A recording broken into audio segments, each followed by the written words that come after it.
Hello, everyone. This is Thomas Pepin, NHL Talk. I'm Thomas Pepin, and of course, today we're going to talk about the NHL. So, subject of today is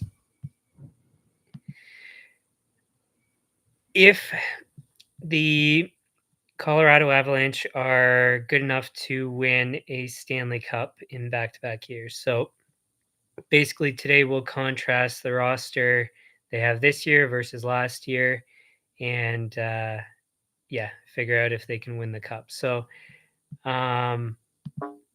let's pull up some data here in order to examine this question. So just keep in mind, this is not scientific. I personally have done what you could call scientific work to analyze the numbers, but what I'll present to you guys is more straightforward and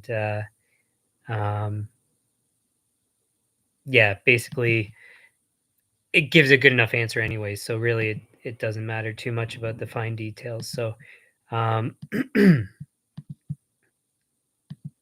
right. So just a moment here. Now, first, we'll just briefly touch on, excuse me, the data that I've put together here. So, again, there's an algorithm I put together that uses weighted averages to figure out expected scoring for each team as well as expected goaltending. And so, so this year, as I mentioned in my first stream where I predicted the standings, we have Colorado ranked 11th in expected scoring and 15th in expected goaltending. So, so not very high on the list. Now, just to contrast with last year I had them ranked 8th in expected goals and expected scoring, and then first in goaltending. So, definitely a difference there. So, I mean, not by much, but going from 1 to 15 in goaltending, whether or not you actually think Kemper is or was the number one goalie, based on the data, which is basically exclusively save percentage. Basically the goaltending from last year combined in Colorado was number one, at least from a save percentage standpoint. So, and then this year they are, like I said, 15th. So that's big difference in terms of what you're going to get out of your goalie, what you can expect, and as a result, how far you can go. So, and then scoring, like I said, I had them 8th, they're 11th. Not a big change, but when you combine the two, it makes for a difference. So, now just to note, of the Western Conference teams, they ranked 1, 2, third in expected scoring in my algorithm, and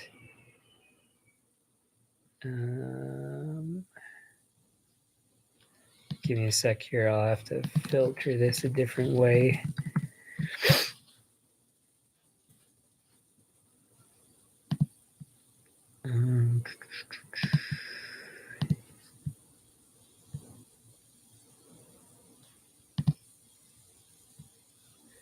So goaltending, they are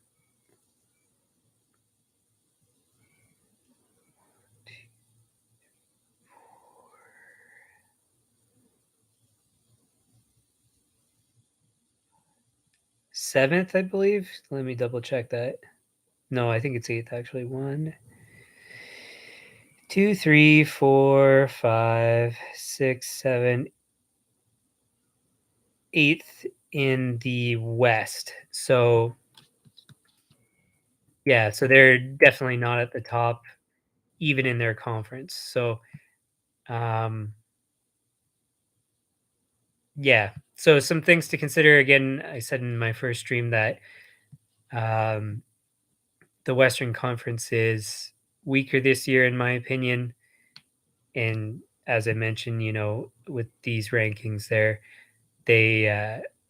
they're up there at least with scoring, goaltending, I guess not as much. So they're kind of middle of the pack. So probably enough to I should say I'm very much expecting them to make the playoffs. Obviously, everybody has them to win the Stanley Cup. So it would be crazy for me not to. Not that I'm going to go with everybody else, anyways. But um, yeah, it's for good reason that uh, that a lot of people are expecting them to have a shot at the cup. So, um, all that being said, of course, I believe they have a shot at the cup.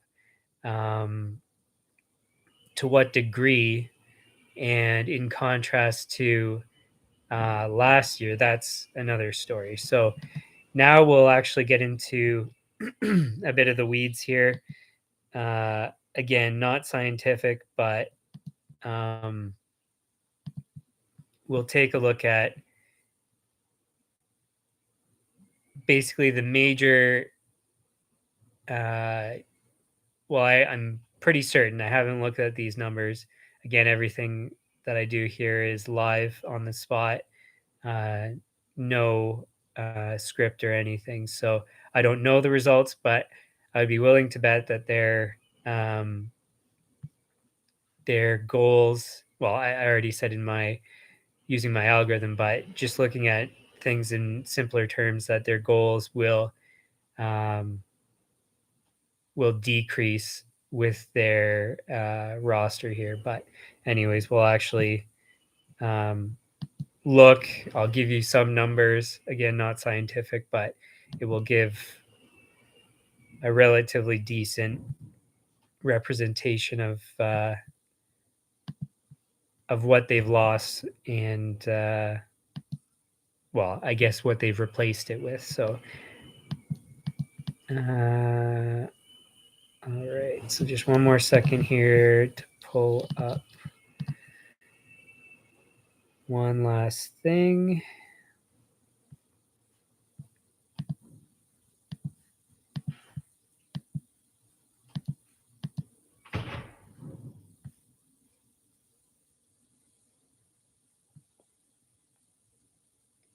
All right. So last year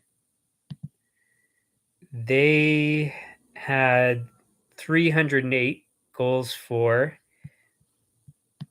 and the notable subtractions include Kadri, who had 28 goals, and I'm going to do a tally here as we go through.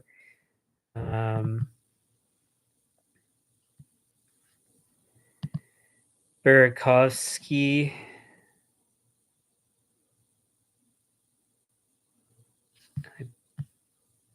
I just want to make sure I'm not missing anybody in the injury list here. So Burakovsky, 22 goals.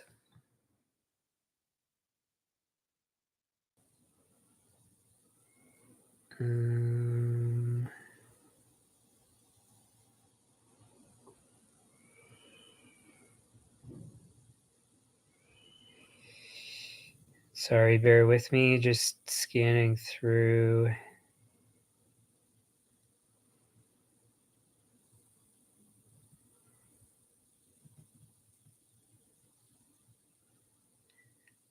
Nicholas Obey Kubel, which is 11 goals.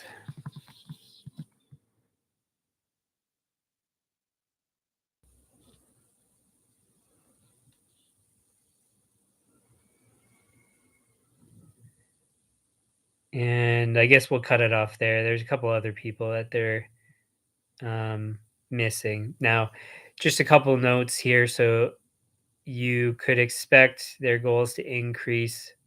Now, again, this isn't scientific, but I think given some of the, at least a couple things I've noted here, I'll adjust the numbers. So an example is Arturi Lekkinen.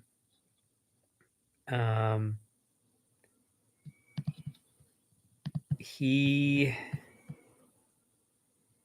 came part through.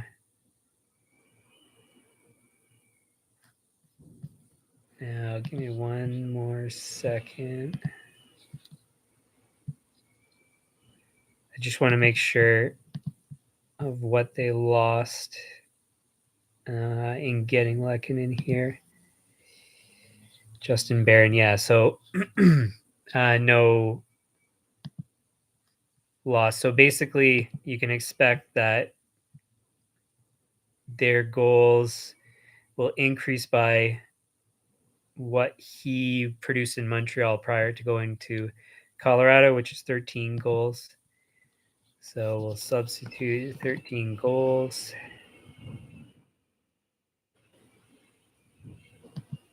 And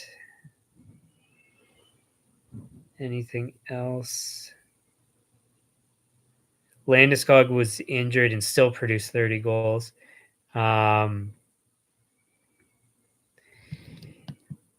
Looking at previous seasons, his best year was 34 goals. So, I mean, maybe. So next, like this season, if you're expecting him to produce more than he produced last year, I mean, that's going to make his career year. Do you expect that?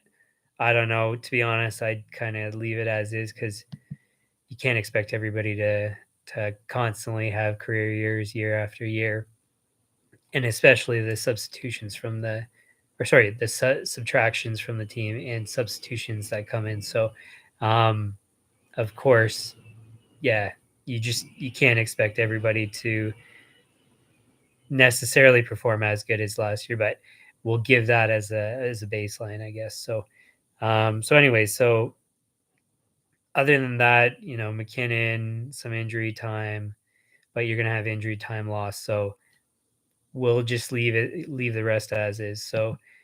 Um, so altogether, they lost 48 goals from those players leaving the team of their 308. So 48 of 308 is approximately 15.6% of their goals they lost. And that's including adding back um, more goals from Lehkonen being there for the full season. So now, of course, I haven't adjusted for the additions, which I don't believe there's any major additions, but bear with me here just to double check. So a couple moments.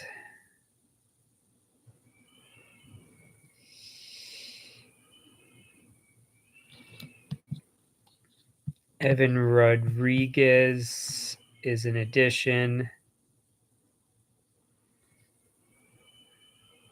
So 19 goals he brings.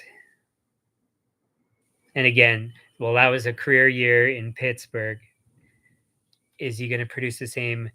We'll just say as a baseline that it's the same as last year. Again, not scientific, but gives us some sort of idea here. And I don't know if you can hear the wind again, man. I think there's gusts of 90 kilometers an hour today. It's wild. Some crazy wind sometimes here. So, Another addition is I thought Cogliano played last year.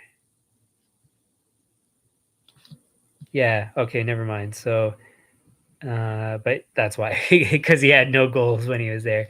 Let's just have a look to see if he produced, yeah, still under 5. So, uh, yeah, we won't make any adjustments for him.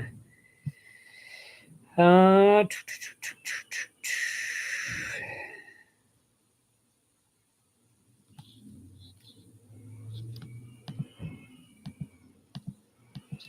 yeah, I'm not seeing anybody else for addition. So I think essentially it's all subtractions. No, nothing brought in for the team to fill in that lost scoring. But uh, just double checking on a couple of things here. Yeah, so nothing on forward. On defense,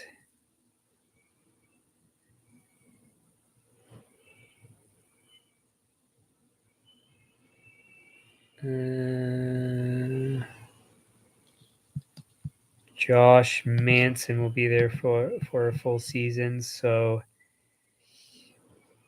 6 goals. Not really any change. Yeah, so basically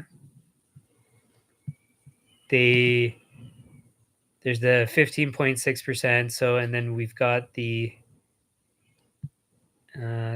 increase from Rodriguez. So that's a loss of 29 goals. 29 goals divided by their 308. So 9.4%. So they've lost 9.4% of their goals. Again, just looking at things kind of in a real simple way. So right there, 29 goals. Well, you think about what was their goals per game. Goals for per game, 3.76. And what? So 29 divided by 82 games. They're losing 0.354 goals per game. Yeah, that's not that's a chunk. I mean, that's like 10%. Uh, obviously on a per game basis as well as on a season basis. So that's a lot to lose. Now, did you bring in anybody, more skilled defensively to make for a better defensive team? No. Did you, uh, like I said, there's no increase in goals. So everybody that's putting them to be repeat Stanley Cup winners, uh, no, I don't know how. Do you expect everybody to have career years again? Do you expect them to produce more than they produced last year? Uh, those are lofty goals. Um, yeah, how could you expect that? Um, I don't know how that's possible, but anyways, give me 1 second. I'm gonna check one other stat here.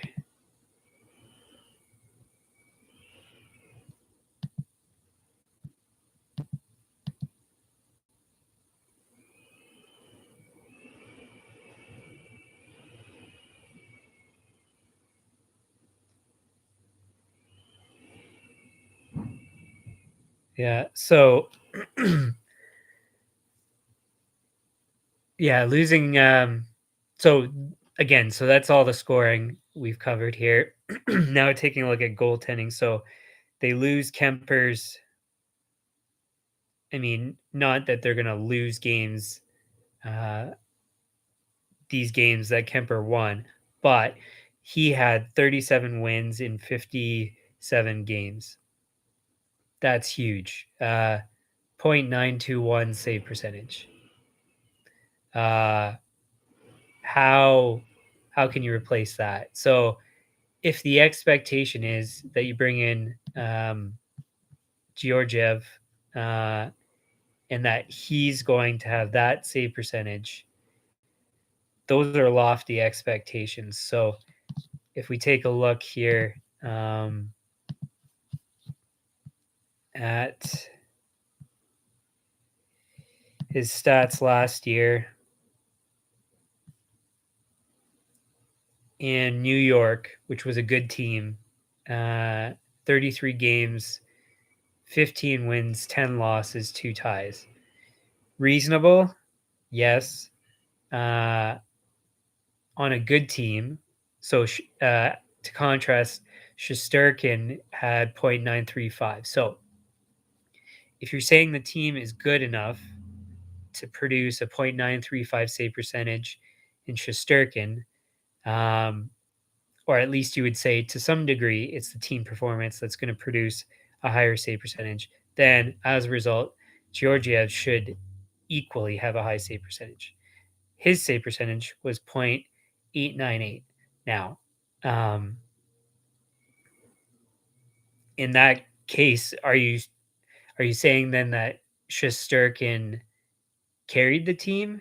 I would say probably not. I think the team was pretty good, a decent defensive team, good coaching. So, well, let's have a look here at their goals against per game. So that's a team stat, kind of disregarding save percentage. So they were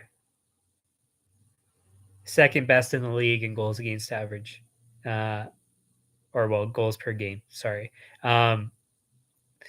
Yeah, so the team defended well. So say good save percentage. Yeah, maybe to some degree, Shesterkin's stats are exclusively from his performance, but you would expect seeing the team's goals against per game that Georgia should have some sort of reasonable save percentage, and clearly doesn't. So now he goes over to Colorado. Now, is the improvement that drastic? So Colorado last year, their goals against per game was 2.83. So 2.49 New York versus 2.83 Colorado. So they let in more goals in Colorado and had a good goalie, had good stats. So now that would mean then you would think also losing some of their performance from players leaving, that then their goals against is going to be higher. So, yeah. So is that, how can that look good for Georgiev? I don't know. As I mentioned again in my first stream, the odds makers, I think it's still at 5-1. And I'm just going to pull that up to confirm. Yeah, 5-1 Stanley Cup winner. Best odds. I'm sorry, I can't. I am not on the same page there. There's no way I could ever justify that. Now, it's because obviously people will bet that, and they're going to make money probably from that. The odds makers, of course, do that. That's their job. Now, if you're a fan, my God, I would not bet for Colorado at those odds. That would be a bad idea, in my opinion. And you can see it so far. Obviously, we haven't finished going through the full numbers here, but I don't get how you could expect them to perform as well as they did. So again, not so strong of a conference. So yes, they're in contrast to the rest of their conference a better team. So yes, they could go far. And when you're in the playoffs, any team has an opportunity because sometimes you just need a couple of things to go your way. But to go through all the teams in the West, to go through all the teams, or well, the final team, assuming they get to the final in the East, the best of all the Eastern teams to win the Stanley Cup. I don't know. So, anyways, bringing in Georgiev, Francouz staying, which was the other goalie last year. Yeah, goaltending's not looking that great. So, I guess basically, yeah. I mean, I've already given the answer. So, their goals against are very likely to go up um, from the change in goaltending and from the change in player personnel. Their scoring is I'm expecting to go down again, losing players. Probably their confidence goes down from changing goalie. Of course, you would hope that they're, excuse me, supportive of him, and as a result, that he'll do well. But a whole bunch of pats on the back and uh, arms around the shoulder, kind of. It's okay. We'll get him next time. You can only do that so much till your arm gets tired from putting it around the other guy. So, uh, yeah. So less scoring, defense remains the same, goaltending decreases. Not going to be. There's no way they can produce as well as they did last year. So that kind of answers the question, which was if they're good enough to win the Stanley Cup next year. So, or well, this it is technically next year because it's 2023. So, hey, I didn't make a mistake there, but yeah. So in these playoffs is what I meant. So yeah, so that basically covers it. This is a shorter podcast stream, whatever you want to call it, compared to previous ones. So let's have a look at some other questions from the first stream there. See if there's anything else I can touch on.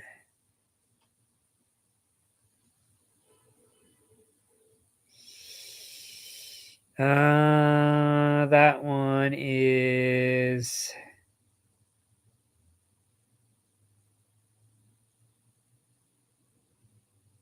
I guess we can touch on it. So briefly touched on in my first stream there with my predictions about how I was expecting Pittsburgh to finish top in their division. So my caveat there was they always seem to have injury problems. And as a result, I'm not super confident that they finish at the top there. So, yeah, so that's kind of the caveat there. So the question was if they're too old to compete for a Stanley Cup. And I would say no. I don't know offhand what their average age is, but I'm assuming it's probably towards the top. We'll just have a quick search here to figure that out.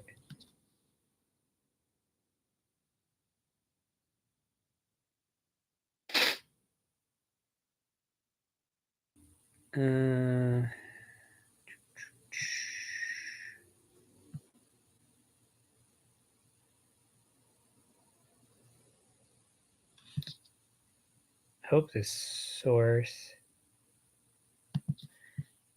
has it. Give me a sec. No. So it'll have to be what I would say not from a perfectly reputable source, but I mean, it should give us a general idea. So it says that the average age for Pittsburgh is the highest in the league, 29.9. And to contrast, the average is 27.29. So, yeah, the oldest team, excuse me, in the league. So, yeah. Is their age too high, to compete for Stanley Cup? Maybe. Maybe they have more injuries as they have in recent years.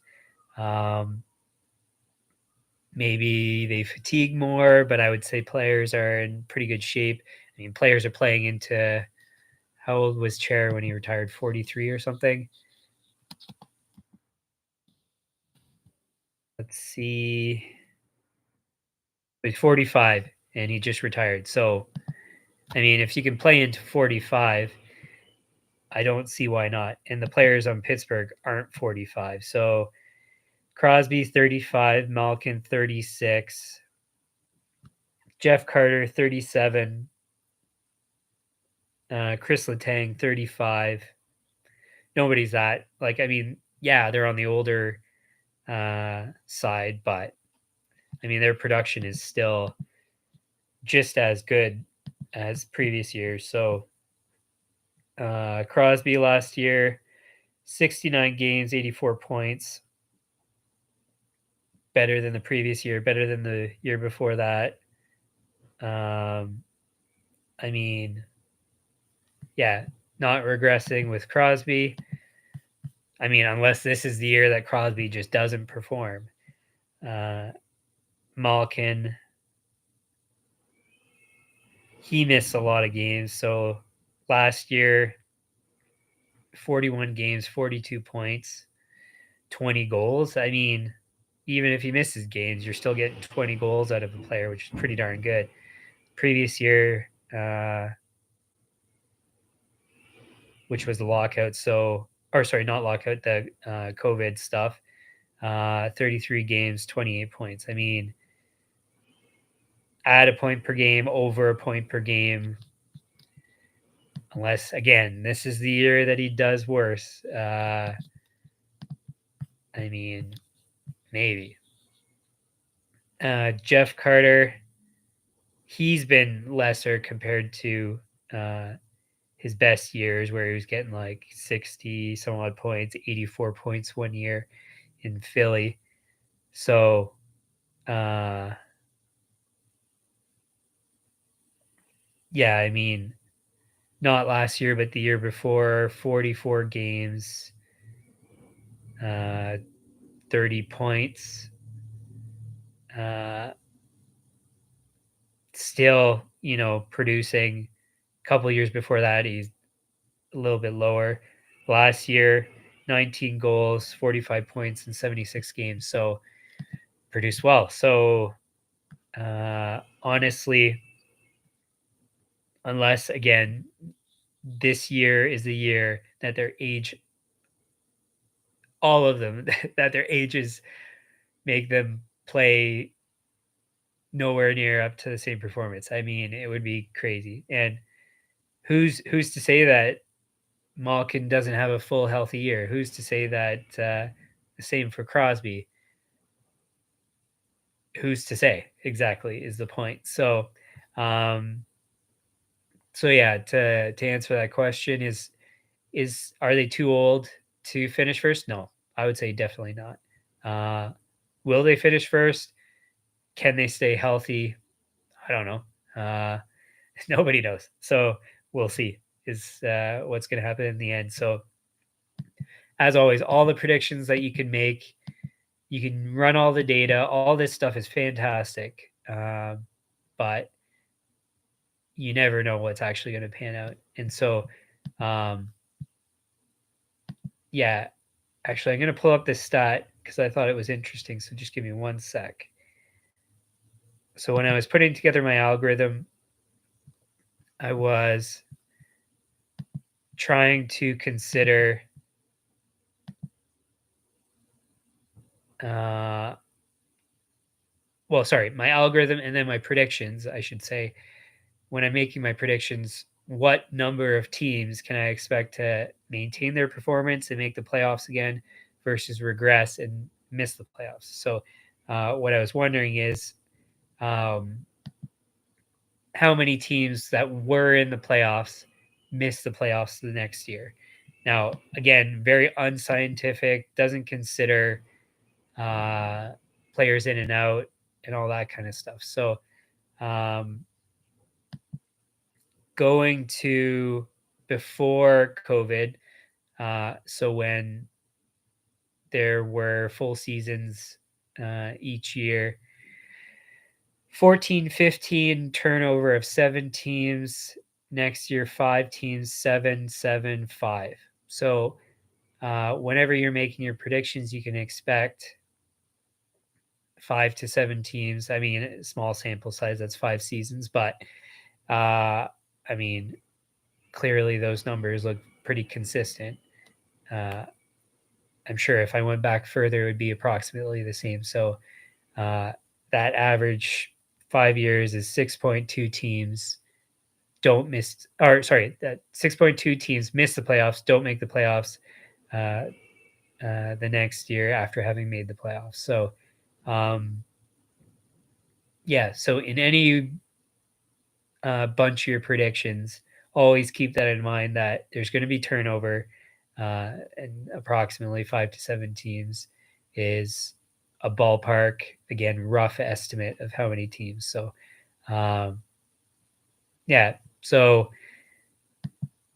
considering that, I mean, the point that I'm trying to make is that your predictions, you're always going to be off. There's no way to be perfect in your predictions. So, uh, so going back to the question, uh, we'll see if Pittsburgh can finish top of the division.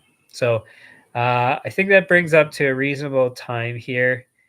Yeah, we're at 37, almost 38 minutes. So, we'll cut the stream here. Thanks for tuning in. If you enjoyed, hit the like button, subscribe, share with your friends. Make sure you turn on notifications to be notified of my next stream. And again, if you have any suggestions, comments, topic suggestions, definitely leave them in the comments there.